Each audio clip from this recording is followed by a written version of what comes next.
I don't know about you, but I just have this picture of little Baker sitting at that piano all by himself, practicing all those years. Thank you.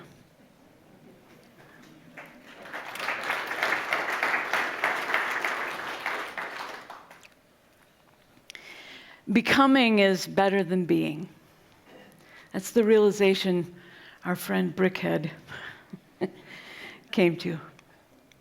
It's an important observation as we begin our month of looking at transformation as the practice of continually becoming. And becoming doesn't just happen. As our story pointed out, we need to cultivate it. We might very well have set our New Year's resolutions. We may have named our goals. We may be shooting ourselves into 2027 as we speak. And in keeping with our cultural urgings, we may have duly set our aims on achieving, on our appearance, on accumulating all the stuff in the name of self-improvement, of aligning ourselves with outer expectations. But let me be clear, there is no resolution, though, that makes us more worthy of love and connection.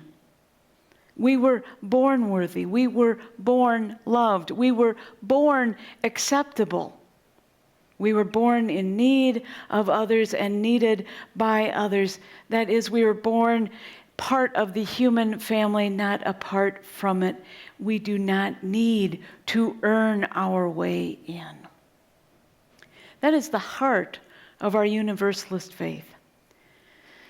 And yet, we don't rest there as a faith tradition.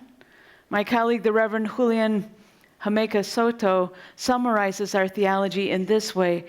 She says, you are good, they say, you are good, you are loved, you could use a little work. We are in this together. See, there's been a built-in sensibility in our tradition that we are loved and lovable, and yet we are still meant to grow with and for and toward each other. You might say that our tradition embraced a growth mindset before it became a thing. We never wanted to be brickheads. We never wanted to be brickheads. We have long known that regardless of the messages out there, that there is some inner knowing or truth or wisdom or calling that longs for us to tend to it. As a religion, we align ourselves with the notion that Warren expressed so beautifully, that there is a truth-seeking voice within us, and when we tend to it, transformation happens. Transformation, the practice of continually becoming, most often actually happens not when we set our sights on something, when something new is beginning, but actually when something old falls apart. It generally happens when we didn't ask for it to. Circumstances happen. And the pain of that something old falling apart, that chaos, invites us to listen at a deeper level. Many of us would never go to new places in any other way, for any other reason. Now, across geographies and generations, many words have been used to describe this chaos. Trial, death even, emptiness, dark night, among them. But whatever it is called, it's hard, and it's often isolating. The kind of change where something is ending almost always causes a disorientation, to which we humans generally have two responses. One is to respond by shutting down, by walling ourselves off. We don't ever want to go through that again, and so we're going to isolate and protect ourselves. And often when we do that, we grow bitter. The other response requires a reorientation, a realignment with deeper truth. While change is a fact of life, our response to it is a choice. We don't request all change, let me be clear. While shutting down brings certainty with it, right? Along with its scrumptious, attendant, self-righteous anger and indulgent pain. Transformation is less predictable. It's always born of letting go, of living in the confusing, shadowy space for a while, and eventually being cast out and upon a new and unexpected shore. With that as background, please understand that I am speaking to us today as a church, as a religious institution, to be in the shadowy space and to face changes and make decisions we are called to make. Now, last week I shared with you that our faith draws from many different sources. We draw from, and in December we experienced most of them, right? We draw from earth-based spirituality, and we had solstice. We draw from Jewish and Christian teachings and world religions and the prophetic words and deeds of people, of humanism. These are all the things that we draw from in forming our faith. And so I'm going to hit on several of those today. And of all places, we're going to start at the Harvard Business School. So some years back, there was a professor by the name of John Cotter who studied failed businesses. His question, why did they fail? His conclusion was pretty surprising, really. He discovered that corporations were most often undone not but by their failures, but by their successes.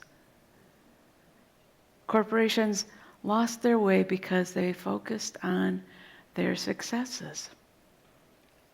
How can it be? How can it be?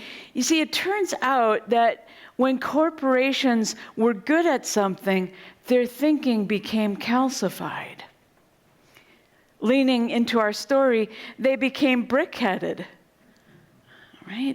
They didn't have to learn and grow because they had it made. An example, and sorry friends, I'm going to be speaking to only a part of our audience generationally. And so, the example I'd give you is Kodak. It was a company. It was a company. And in terms of photography in this country, nearly everything went through the Kodak company.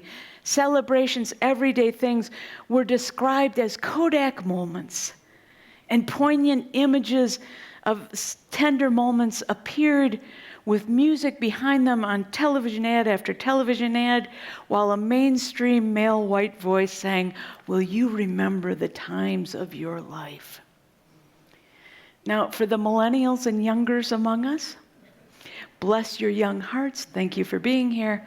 This is likely outside of your experience. So I need you to trust me when I tell you Kodak was the big dog. Kodak was the goat. It had the cameras, the film, the flash bulbs, and all the rest. It was the market. And then digital technology came knocking on Kodak's door, literally. And digital technology said, hey, you're all going to want a piece of this. Hey, Team Kodak, you're going to want a piece of this. And Kodak said, and I can't find this written anywhere, but it summarizes to this, nope, we good. No, we good. We are, in fact, the best. Well, we know what happened. Kodak who? The world changed. Everything became digitized. We all have a computer and camera in our phone, in our pockets, and we are capturing the times of our lives constantly, and many of us are the star of our own shows, aided by a selfie stick. Kodak didn't adapt. Kodak clung to what was. Kodak said change was too hard. Kodak didn't stretch. It didn't live into the shadowy place. It was a brickhead. So listen, that Kodak didn't practice becoming and lost its market share and relevance doesn't land hard in my heart, right? But I don't want us to miss it as a cautionary tale. It is easy, individually, collectively, to get stuck, to grow set in our notions of what we are good at or what's important or how important it is to continue to change and meet the moment. It's hard. You know, many is the time over my life in ministry when someone has come to me to have a pastoral conversation. In the course of the conversation, they have expressed profound frustration with a parent, an aging parent, or a partner. And they're frustrated because said aging parent or partner is unwilling to change or to try something new. And many is the time when I have received that and held it, and after a bit of a pause, asked, "And what have you changed lately at the suggestion of someone else?"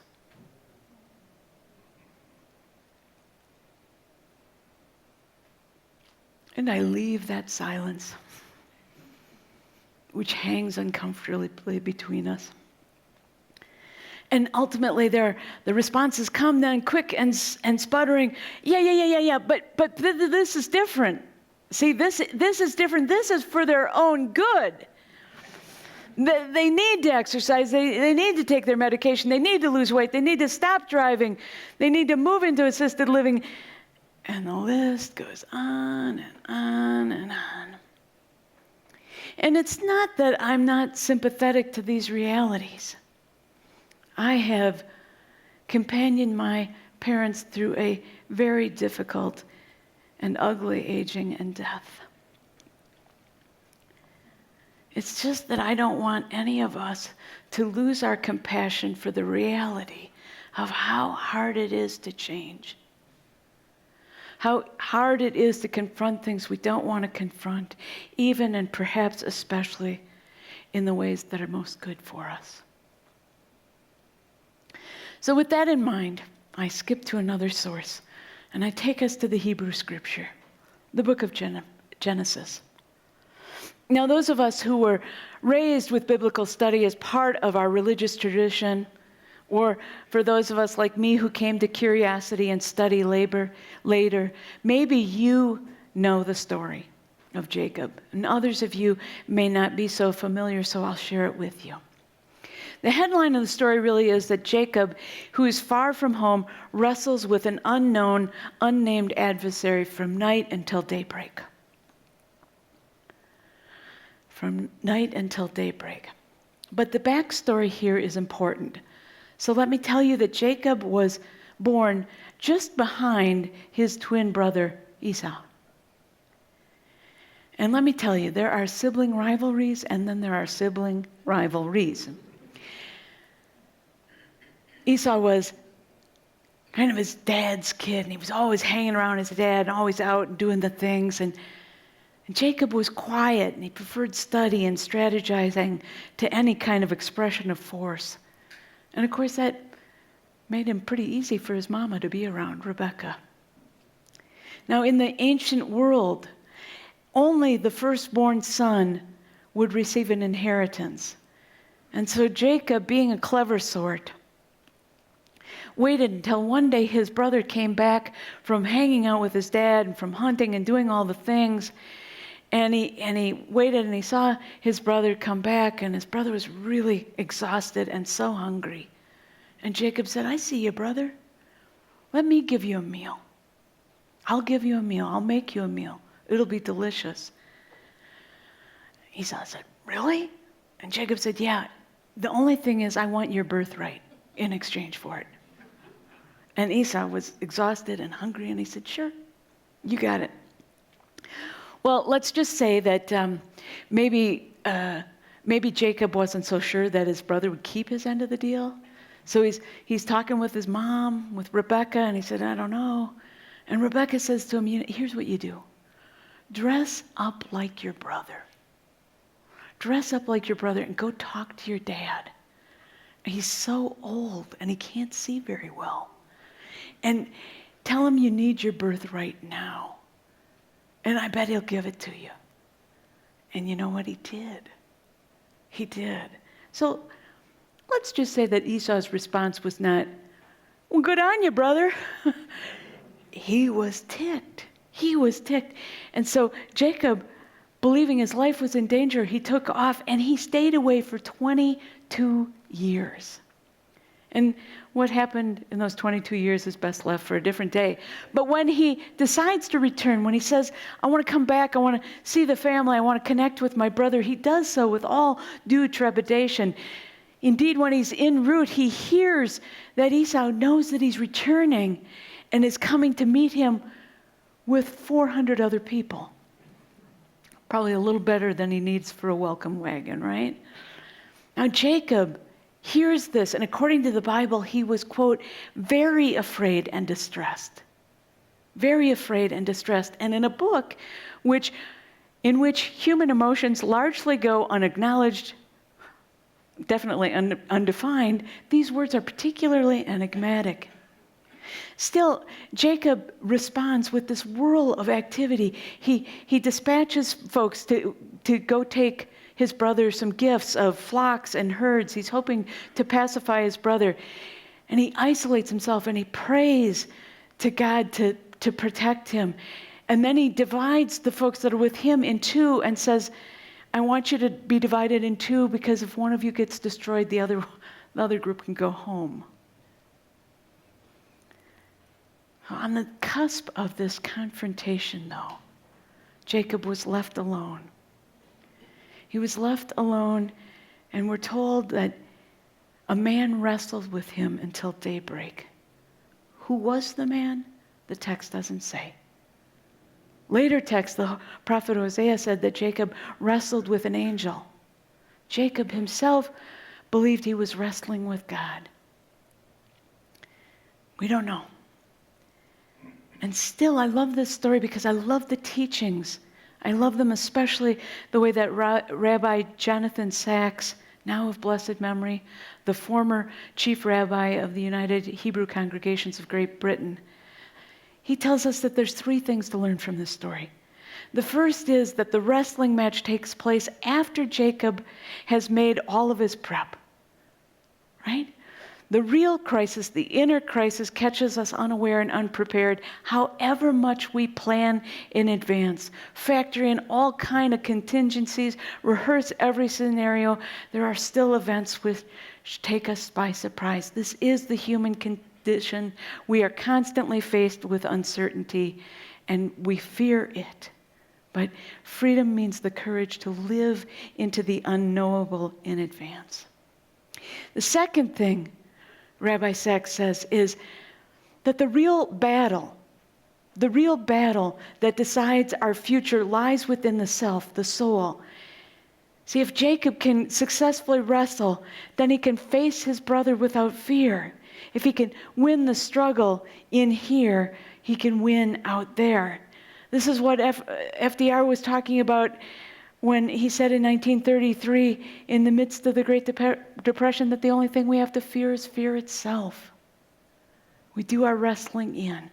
But most importantly, most significantly, to Sacks and to me, is the third teaching, which is whomever Jacob is wrestling is fierce. They are entangled the whole night. Neither will let go of the other.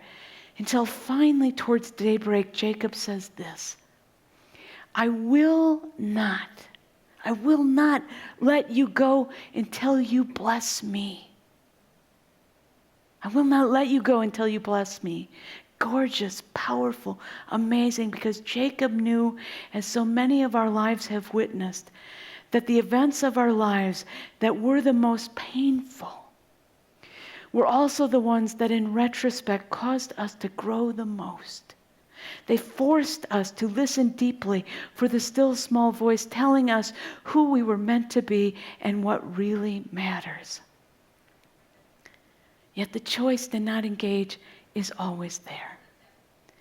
Hear me now. Hear me. In no way am I glorifying suffering. The opportunity to suffer is always available to us. And the opportunity to be a brickhead, to quit, to wall ourselves off is always available to us. It's always available to us.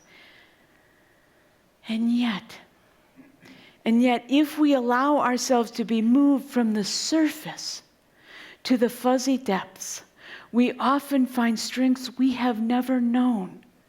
We often find a larger vision, a greater truth. So friends, let me tell you that when I am at my best, I remember in my own times of crisis to say prayerfully, fearfully, haltingly, hopefully, I will not let you go until you bless me. Now make no mistake, struggle is not to be taken lightly. Jacob did survive, but after that night he walked evermore with a limp. Battles leave scars. Our bodies and our beings carry the imprint of our struggle, and yet when, as Warren said, we make room to find the courage to face whatever it is inside us that cries out to be heard, we are free to be transformed, to become the fullness of what we were meant to be. Now, I told you at the beginning that I was speaking to us as a community, as a church, and I still am. Because you see, I want us to take seriously our identity as a church, as a religious institution, and I align myself with those who have described the church as a countercultural institution devoted to personal and societal transformation. It matters what we do here. It matters that we have a place where we are reminded we are loved and lovable. It matters that we are encouraged to listen to that still small voice. It matters that we claim and proclaim values different than those that are touted and flouted by our workaday world. It matters that we practice, that is, give our attention and intention to becoming. That matters in our individual lives, and it matters in our collective lives. I'm talking about that because this spring we have an opportunity to choose a new name for our church. And I have heard a range of responses. There are some of y'all that are all in, like, let's do this thing. And then there's some of you that fall outside of that, and they you break down in sort of three major headings, I'll say. One, I don't like the choices. Two, I'm sick of the process. Let's pick something and get to work already. And three is, so I don't care what they decide, I'm going to call it JUC. So let me invite us, beloveds, to resist our internal brick-headedness and go into the fuzzy, into the wrestle. I want to speak to those three groups. First, with respect to not liking the choices, let me remind us that we prize ourselves as a church that values and practices democracy. That means we don't always have the candidates or choices that most set our soul ablaze. And yet, the process, our engagement and investment is key to making the best decision we can make. Second, to you beloveds who say, I'm sick of the process, will I hear you? It is, I really hear you, because I am not a person who loves endless process. Trust me when I tell you. And yet, let me note that it is always easier to reject something or tear something down or critique it than it is to create something new. And yet, that is what is in front of us. Our board has engaged our congregation in conversations from which it discerned the values and mission which we proudly display on our wall. So that when anyone walks in here for the first time, whether it's a Sunday service or a community event or a memorial service, they are face to face with our difference. With our difference. It's what allows us to say, my church is different. Listen to what's important to us. And now we are wanting a name that points to that. And we want that to be decided by all of us. We want a name that matches who we are and who we are becoming. We want to reintroduce ourselves to our own community partners and also to our larger communities and cities and county, and say with joy and pride, this is who we are. We discerned it together. This is what we want to see in the world. And third, to you who have dismissed the process because, quote, you are just going to call it the JUC, you're just going to keep calling it JUC. Sweet ones, I beg you to reconsider. I beg you. First of all, there is no they, there is only we. They aren't deciding a thing, we are. And we need you. And when you say, I'm just going to keep calling it the old name, I want to share with you that we have learned, we have heard from our trans siblings, that when we use a name that was once used but was rejected to claim a new identity and a larger truth, was claimed and proclaimed by a new name, when we ignore that and call the old name, we do harm. We do harm. We ignore the transformation and dignity that is staring us in the face, the wholeness and the holiness that is right here in our midst, and instead we privilege our comfort and our routine over responsible community participation that helps us in our shared becoming. So whether you are in any of these camps or somewhere else, I implore you to be in the struggle with us.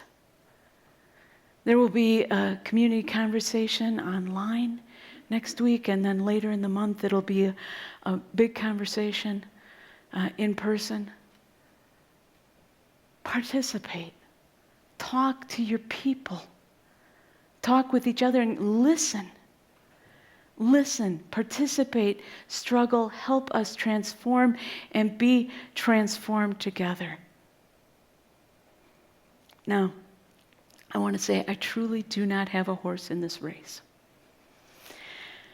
I want you to keep that in mind as you sing our last hymn. Yeah. I know it's one of the candidates, but it's the right song for this moment. I want you to keep in mind as you sing this, that this song absolutely encapsulates our theology. It represents an invitation for us to embrace and reflect upon the ways in which our faith emboldens us to live more authentically, more faithfully in the ways of justice in the world. And by the way, for those of you who don't know, Jacob didn't just emerge from the fight with a limp. He was blessed. And he was blessed with a new name, Israel, which announced to everyone that he had struggled with God and humans and prevailed, because becoming is better than being. Amen.